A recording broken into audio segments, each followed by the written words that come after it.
Bonjour, dans cette vidéo, nous allons voir pourquoi la deuxième vague du Covid-19 ne prendra pas la forme du virus.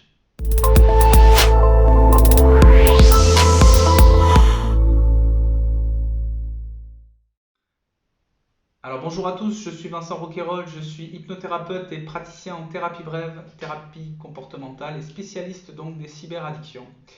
Et je vous parle depuis mon cabinet ici en Suisse. Et avant d'aller développer ce sujet donc de la deuxième vague du Covid-19, je vous propose tout simplement de télécharger des outils gratuits qui sont disponibles dans le lien dans la description de la vidéo en dessous et qui vont vous permettre tout simplement de pouvoir vivre une séance d'hypnose en 360 degrés et goûter en fait à cet état d'hypnose intérieure pour pouvoir justement vous amener du calme et commencer à vous libérer petit à petit de l'addiction aux jeux vidéo. Et le deuxième élément que je vous donne avec grand plaisir, c'est une technique anti-pulsion qui va vous aider à justement passer ces états pulsionnels que vous pouvez vivre.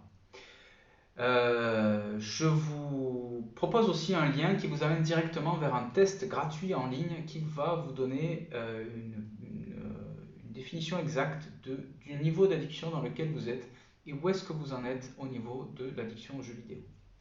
Alors pourquoi est-ce que le Covid-19 va prendre une autre forme? Eh bien, tout simplement, les premiers chiffres sont absolument éloquents. Ce sont les chiffres de la consommation de jeux vidéo et de l'achat de jeux vidéo durant le confinement. Forcément, eh bien, l'ennui, le fait d'être à la maison, le fait d'être totalement enfermé, fait que de manière naturelle, eh bien, les gens ont joué beaucoup plus aux jeux vidéo.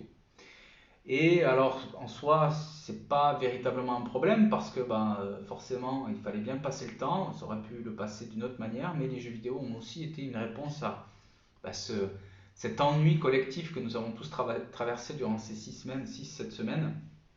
Mais bien, ça va avoir forcément des dégâts collatéraux dans la population, c'est-à-dire à un moment donné, il y a certaines personnes qui étaient déjà fragiles et qui vont du coup basculer vers une autre forme de fragilité, vers une, euh, vers une addiction beaucoup plus marquée aux jeux vidéo. Peut-être que c'était des gens qui étaient déjà borderline dans un certain sens sur cette addiction-là. Et bien, il est très probable que ce qui va se passer, c'est que l'addiction va encore davantage se renforcer sur ces gens-là et que quand je parle de deuxième vague du Covid, eh bien forcément je ne parle pas du virus, mais du virus informatique, du virus virtuel, qui va du coup s'intégrer et se propager dans la population. Alors si c'est le cas, si vous sentez en fait que la consommation de jeux a été beaucoup plus forte évidemment dans le confinement et que vous la continuez aujourd'hui malgré le fait que les choses se reprennent de petit à petit la vie normale, faites attention, regardez précisément ce qui se passe, quels sont les éléments qui vont vous empêcher en fait d'aller vers l'autre. Est-ce que c'est peut-être la peur de la maladie? Est-ce que c'est peut-être la peur du virus en tant que tel à l'extérieur? Si c'est le cas, je vous conseille de travailler cette peur parce que c'est bien sûr cette peur elle est tout à fait légitime, mais elle vous met dans une forme de prison intérieure. Donc c'est jamais très bon de rester sur des peurs parce que ce sont les peurs et les blessures émotionnelles qui sont le véritable moteur de l'addiction et le véritable moteur d'un enfermement, qui soit physique comme on l'a vécu ou virtuel, comme par exemple vous pouvez le vivre si vous consommez de manière trop importante des jeux vidéo. Alors, prenez un papier, un stylo et notez précisément ce que vous vivez à l'état présent, c'est-à-dire est-ce que vous vivez un stress, est-ce que vous vivez une anxiété, est-ce que vous vivez une peur, est-ce que vous vivez une blessure.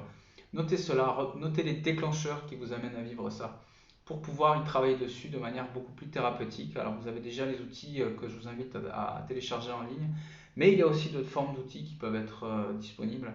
Notamment un soutien thérapeutique que je fais tous les jours et que je peux faire avec les patients, mais il y a peut-être des thérapeutes qui sont autour de vous et qui peuvent vous aider à ce niveau-là. Donc n'hésitez pas à les consulter s'il y a quelque chose qui se joue de cette manière-là pour vous. En tous les cas, c'est jamais une bonne chose de laisser les peurs traîner et de laisser des peurs s'installer, même si elles sont bien sûr tout à fait légitimes. La peur du virus, la peur d'aller vers l'autre, la peur de vivre la vie en fait de manière beaucoup plus intensive, c'est-à-dire de simplement aller au contact de l'autre, peut être quelque chose d'extrêmement puissant qui va petit à petit entraîner une source d'addiction au niveau donc des jeux vidéo par exemple.